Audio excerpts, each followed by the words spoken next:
而花莲丰滨乡大港口部落的原住民保留地被政府强制回收，100多名的阿美族人昨天聚集在石梯坪风景区祭拜祖灵，表达心中的不满。当警方以违反集会游行法命令解散时，原住民和手持盾牌的警方爆发了严重的推挤冲突。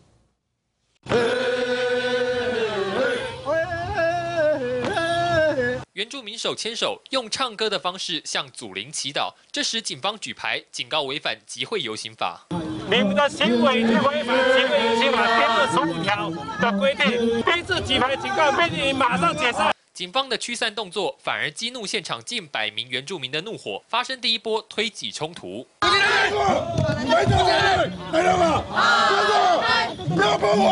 正当警方按兵不动，原住民手牵手的范围越来越大，拿盾牌的警方企图阻止，双方爆发更激烈的第2波冲突。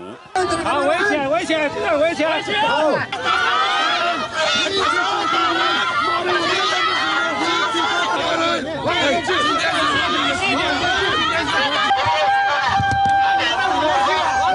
敌不过优势警力，原住民团体退到路边，继续大声控诉。马英九说：“我把你们当人看。” 我们到底是什么？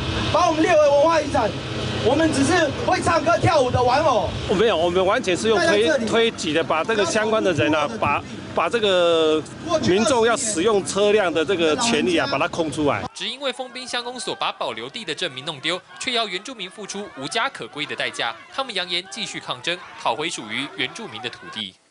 民视新闻于振华花莲报道。